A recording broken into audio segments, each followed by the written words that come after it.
3 অক্টোবৰৰ পৰা উত্তৰ পূৰ্বাঞ্চলৰ অন্যতম শৈৱপীঠ বিল্বেশ্বৰ দেৱালয়ৰ দুৰ্গা পূজা সংবাদ মেলত সবিশেষ সদৰি কৰিলে উদ্যোক্তা সমিতিয়ে।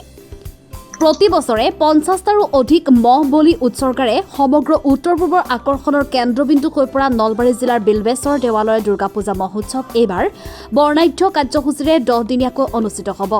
3 অক্টোবৰ প্ৰতিপদ তিথিৰ পৰা 12 অক্টোবৰ দশমী তিথিলৈকে 10 দিনীয়াকৈ শক্তিৰ অধিষ্ঠাত্ৰী দেৱী দুৰ্গাৰ পূজা আৰাধনাৰ ব্যাপক প্ৰস্তুতি চলিছে। অসমৰ অন্যতম প্ৰাচীন শৈৱপীঠ স্থানখনত প্ৰতিপদৰ পৰা নৱমীলৈকে দেৱীৰ নৱৰাত্ৰি ৰূপে আৰু দশমীৰ দিনা বিজয়া দশমী হিচাপে উৎসৱ পালন কৰি অহা হৈছে। ৰজাদিনীয়া ঐতিহাসিক দুৰ্গোৎসৱখন মহা ধুমধামেৰে পালন কৰি অহাৰ দৰে এইবাৰো শক্তিৰূপিণী দেৱী পূজাৰ ব্যাপক আয়োজন চলিছে। পূজা পৰিচালনা কৰাৰ বাবে ইতিমধ্যে ধ্ৰুৱজ্যোতি ভট্টাচাৰ্য সভাপতি, ৰাতুল সেন ডেকা, নিয়নদেৱ বৰ্মনক উপসভাপতি, ৰূপক মহন্ত সম্পাদক, অভিজিত মজুমদাৰ, নৱজিৎ বৰ্মনক সহকাৰী সম্পাদক হিচাপে লৈ ৰাইজে এখনি শক্তিশালী দুৰ্গা পূজা পৰিচালনা সমিতি গঠন কৰিছে। ইয়াৰ উপৰিও গঠন কৰা হৈছে 28খন উপসমিতি। পূজা পৰিচালনা সমিতিয়ে দেওবাৰে দেৱালয় প্ৰাংগণত এখন সংবাদমেল সম্বোধন কৰে। সংবাদমেলত পূজাৰ বিস্তৃত কাৰ্যসূচীৰ সবিশেষ সদৰি কৰে। এইবাৰ পূজা পৰিচালনাৰ বাবে প্ৰায় 45 লাখ টকা বাজেট নিৰ্ধাৰণ কৰাৰ লগতে গ্ৰন্থমেলা তথা প্ৰদৰ্শনী আদি সংযোজন হ'ব বুলিও সংবাদমেলত উদ্যোক্তা সমিতিয়ে সদৰি কৰে। পোনপ্ৰথমে কওঁ যে এইবাৰ আমি যিটো দুৰ্গা পূজা উদযাপন কৰিবলৈ লৈ গৈছো 10 দিনীয়া এটা কাৰ্যসূচীৰে আমি দুৰ্গা পূজা অনুষ্ঠিত কৰিম। এইবাৰ সময় অনুযায়ী আমি 3 অক্টোবৰ 16 আহিন তাৰিখৰ পৰা শুক্লা প্ৰতিপদ হ'ব। তাৰ পৰা 25 আহিন 12 অক্টোবৰলৈকে শনিবাৰলৈকে আমাৰ শুক্লা দশমী চলি থাকিব। এইবাৰ বিশেষকৈ যিখন দুৰ্গা পূজাৰ আমি বাজেট এটা আমি সাজু কৰিছো, বাজেটটো 45 লাখ টকাৰ এটা বাজেট আমি সাজু কৰিছো পোনপ্ৰথমে। লগতে এইবাৰ আমি দুৰ্গা পূজাত আমি কিছু নতুনত্বৰ চেষ্টা চলাই আছো আৰু সেই নতুনত্ব বুলি ক'ব গ'লে পোনপ্ৰথমবাৰৰ বাবে আমাৰ দুৰ্গা পূজাত গ্ৰন্থমেলা আমি আয়োজন কৰাৰ এটা কথা ভাবিছো আৰু এয়া চাগে ৰাইজৰ যথেষ্টখিনি সঁহাৰি পাম। আৰু ৰাইজৰ বহুত অনুৰোধ আছিল আজি বহু কেইবছৰৰ পৰা যে এখন গ্ৰন্থমেলা লাগে। গ্ৰন্থমেলাৰ লগত আমি এখন প্ৰদৰ্শনীও ইয়াতে অনুষ্ঠিত কৰিম, যিটো প্ৰদৰ্শনীয়ে ৰাইজে যথেষ্ট ভাল পাব।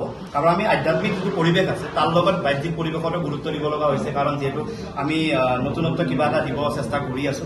লগতে আমি ইয়াতে যদি কওঁ আমাৰ বাহ্যিক পৰিৱেশত যিটো আছে তাৰ ভিতৰত আমি 3খনকৈ আগশাৰী নাট্য দল, আবাহন থিয়েটাৰ, ৰাজধানী থিয়েটাৰ আৰু ইতিহাস থিয়েটাৰৰো ইয়াত 3খন নাট মঞ্চস্থ হ'ব আৰু সেই নাটৰ মঞ্চস্থৰ সময় দশমীৰ পৰা আৰম্ভ হ'ব। আৰু লগতে আমি যিটো পাৰ্কিঙৰ ব্যৱস্থা আছিলে, আমি বহুত ভক্তবান ৰাইজ আহে, পাৰ্কিঙৰ যথেষ্টখিনি অসুবিধা পায়।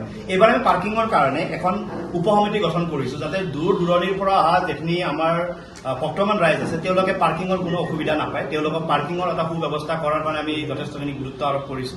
লগতে গোটেই কমিটিৰ আণ্ডাৰত 28খন উপকমিটি আমি গঠন কৰিছো। 28খন উপকমিটিয়ে যথেষ্ট কামত তেওঁলোকে বেলেগ বেলেগ কামত নিৰূপণ কৰা হ'ব, তেওঁলোকক ৰূপায়ণ কৰা হ'ব। তেওঁলোকক ইতিমধ্যে আমি বিভিন্ন কামত দায়িত্ব দিছো। গতিকে 28খন উপকমিটিয়ে কাম আৰম্ভ কৰিছে। আৰু লগতে আমাৰ যিটো আমাৰ সাংস্কৃতিক অনুষ্ঠান ইতিমধ্যে ক'লে সম্পাদকে, সাংস্কৃতিক অনুষ্ঠানত আমি যদি ভালদৰে চাব যাওঁ আমাৰ কণ্ঠশিল্পী কেইগৰাকীমানৰ অনুষ্ঠানো ইয়াত আমি ইনক্লুড কৰিছো। আমাৰ যিদিনা মহানৱমী হ'ব, এইবাৰ মহানৱমী আমাৰ ইয়াতে একচুৱেলি থিয়েটাৰ নচলে, সেইবাবে আমি এটি অনুষ্ঠান ৰাখিছো। জনপ্ৰিয় অসমৰ কণ্ঠশিল্পী মৌচম গগৈৰ আমি গীতৰ শৰাই এইটো অনুষ্ঠান ৰাখিছো, এইটো মহানৱমীৰ দিনাখন হ'ব।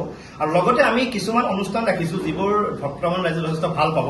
অকমান আগত আমাৰ সম্পাদক ডাঙৰীয়ে ক'লে যে 9 অক্টোবৰ যিটো মহাষষ্ঠী, যিদিনা আমি বেলবৰণ বুলি কওঁ, সিদিনা সন্ধিয়া 6 বজাত এটা লোকগীতৰ অনুষ্ঠান আমি ৰাখিছো, যিটো যথেষ্টখিনি বৰ্তমান ৰাইজে নিশ্চয় আঁকোৱালি ল'ব। সেই লোকগীতৰ অনুষ্ঠানটি আমি আয়োজন কৰিম। আৰু সেইদিনাই নিশা 8 বজাত জনপ্ৰিয় আৰু আন এগৰাকী কণ্ঠশিল্পী পাৰ্থপ্ৰতিম বৈশ্য, যিগৰাকী ইতিমধ্যে ছচিয়েল মিডিয়াত যথেষ্টখিনি আলোড়নৰ সৃষ্টি কৰিছে, পাৰ্থপ্ৰতিম বৈশ্য, তেখেতৰ এটি গীতৰ শৰাই আমি ৰাখিছো।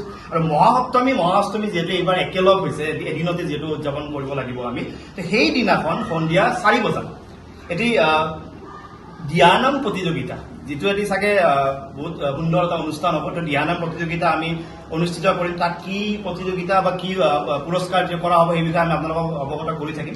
দিয়ানাম প্ৰতিযোগিতা ইতিমধ্যে আমি সাজু কৰিছো আৰু সেই দিয়ানাম প্ৰতিযোগিতাৰ পিছত সন্ধিয়া 6 বজাত এখন স্মৃতি গ্ৰন্থ আমি উন্মোচন কৰাৰ কাৰণে মনস্থ কৰিছো।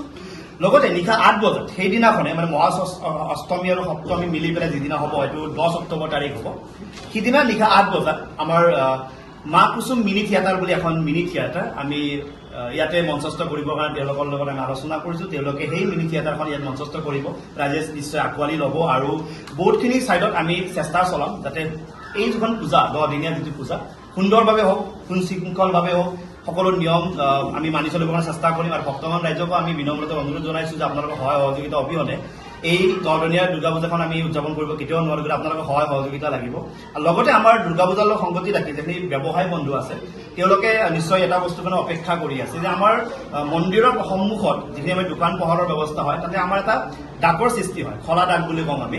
সেই খলা ডাকৰ কাৰণে এটা দিন আমি নিৰ্ধাৰণ কৰিছোঁ, গতিকে আমি সংবাদ মাধ্যমৰ ফালৰ পৰা এই খলা ডাকৰ এটা দিন 10 ছেপ্টেম্বৰৰ ৰাতিপুৱা 10 বজাত যিসকল ব্যৱসায়িক বন্ধুৱে আমাৰ দুৰ্গা পূজাত তেওঁলোকে ব্যৱসায় কৰিম বুলি ভাবি আছে তেওঁলোকে 10 ছেপ্টেম্বৰ ৰাতিপুৱা 10 বজাত পুৱাকৈ তেওঁলোকে মন্দিৰ প্ৰাংগণ আহিব লাগে। সিদিনাখন আমাৰ এই খলা ডাকৰ এটি ব্যৱস্থা কৰা হৈছে।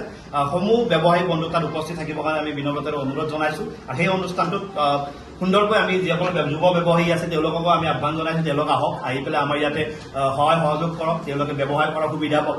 আৰু কিছুমান সৰু সৰু পইণ্ট যিখিনি পইণ্ট আমি দুৰ্গা পূজা কমিটি প্ৰতি বছৰো কৰে, এইবাৰো আমি সেই বস্তুখিনিৰ ওপৰত গুৰুত্ব ৰাখিম। আমি শান্তিৰক্ষা বাহিনী আমাৰ লগত থাকিব, প্ৰশাসন ইতিমধ্যে আমাৰ লগত আছে, আৰু কিছু স্বাস্থ্য শিবিৰৰ ব্যৱস্থা থাকিব। এই স্বাস্থ্য শিবিৰৰ ব্যৱস্থাত এনেকুৱা হ'ব যিসকল জ্যেষ্ঠ ব্যক্তি আছে তেওঁলোকে যাতে কোনো ধৰণৰ অসুবিধাৰ সন্মুখীন নহয়।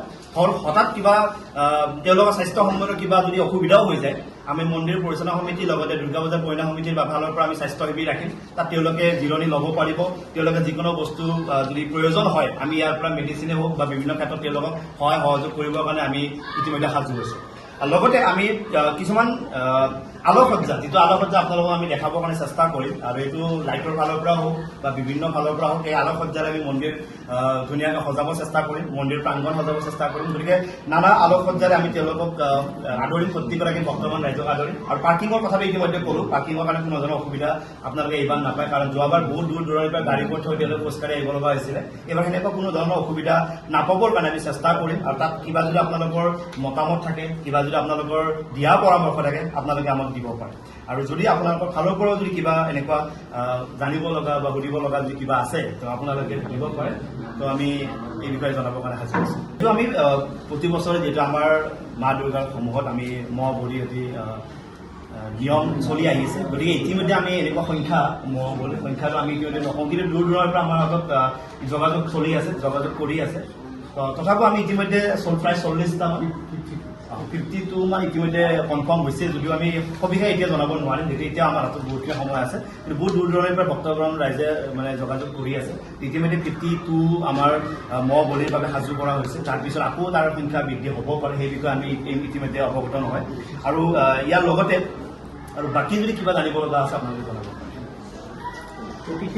অতিথি হিচাপত বুলি ক'ব গ'লে আমি মহাষষ্ঠীৰ দিনাখন অতিথিৰ কথা আমি ভাবি আছোঁ, সেই বিষয়ে ইতিমধ্যে আলোচনা চলি আছে। আমি অতিথিগৰাকী বা যিসকলে অতিথি আমি আহিব বা ইতিমধ্যে অতিথি বহুত কেইগৰাকী ইতিমধ্যে আহিছে, আমাৰ খবৰ লৈছে। প্ৰতিগৰাকী অতিথি আমাৰ লগত যোগাযোগো কৰি আছে, তেওঁলোকে আমাৰ দিয়া পৰামৰ্শ আগবাঢ়ি আছে। কিন্তু মহাষষ্ঠী বা নৱমীৰ দিনাখন কোনোবা কোন বিশেষ ব্যক্তি যদি আমি কাৰোবাৰ কথা ভাবিছোঁ বা আলোচনা চলি আছে, সেই ধৰণে আমি ইতিমধ্যে নাম উল্লেখ কৰিব পৰা হোৱা নাই। আমাৰ হাতত কেইদিনমান সময় লাগিব, আৰু তাৰপিছত যদি আমি সময় সুবিধা পাওঁ আপোনালোকৰ লগত আৰু যোগাযোগ কৰিম। এনেকুৱা ব্যক্তিৰ কিবা পৰিচয় বা নাম পালে নিশ্চয় আপোনালোকক আমি যোগাযোগ কৰিম আৰু আপোনালোকক অৱগত কৰিবৰ কাৰণে আমি সাজু। ইতিমধ্যে আমাক সম্পাদক ডাঙৰীয়াই জনালে যে মহাপঞ্চমী দিনাখন আমাৰ মাননীয় কেবিনেট মন্ত্ৰী লগতে আমাৰ স্থানীয় বিধায়ক চন্দ্ৰমোহন পাটোৱাৰী ডাঙৰীয়া উপস্থিত থাকিব, সেই বিষয়ে ইতিমধ্যে তেখেতে আমাক জনাইছে। আৰু ইয়াৰ উপৰিও আমাৰ যিখিনি চৰকাৰৰ বিষয়ববীয়া তেওঁলোকে আমাৰ যোগাযোগ কৰি আছে, সহায় সহযোগিতা আগবঢ়াইছে। বহুকেইগৰাকী ইতিমধ্যে আহি আমাক খবৰ লৈছে, গতিকে তেওঁলোকে নিশ্চয় আহিব, কিন্তু একো সময় সুবিধা কোনো আমাক দিয়া নাই। তেওঁ চন্দ্ৰমোহন পাটোৱাৰী ডাঙৰীয়া সময় সুবিধাটো পাইছোঁ, তেওঁলোকে মহাপঞ্চমী দিনাখন বিল্লেশ্বৰ দেৱালয় প্ৰাংগণত উপস্থিত থাকি মা দুৰ্গাক আশীৰ্বাদ গ্ৰহণ কৰিব বুলি আমি ইতিমধ্যে জনাব পাৰোঁ। কিবা যদি জনাব লগা আছে আপোনাৰ কমিটি তৰফৰ পৰা মই স্বাগতম জনাইছোঁ।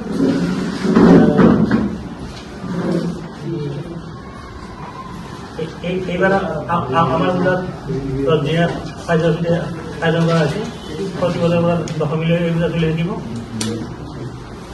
ইয়াত সমূহ সম্পাদক আটাইকে মই স্বাগতম জনাইছোঁ।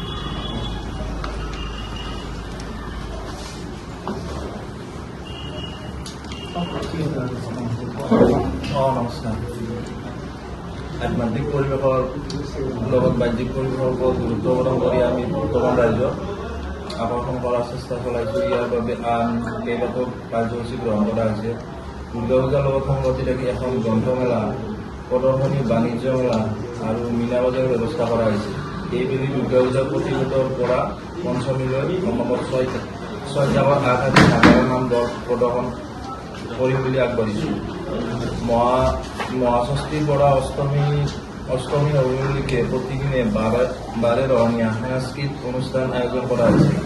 সেই অনুসৰি মহাষষ্ঠী 9 অক্টোবৰৰ আবেলি 6 বজাত লোকগীতৰ অনুষ্ঠান, নিশা 8 বজাত জনপ্ৰিয় কণ্ঠশিল্পী পাৰ্থপ্ৰতিম বৈশ্যৰ গীতৰ শৰাই, মহাষ্টমী 10 অক্টোবৰৰ দিনৰ 4 বজাত দিহানাম প্ৰতিযোগিতা, সন্ধিয়া 6 বজাত এখন স্মৃতিগ্ৰন্থ উন্মোচন কৰা হ'ব। নিশা 8 বজাত মা কুকুম মিনি থিয়েটাৰ নাট প্ৰদৰ্শন হ'ব।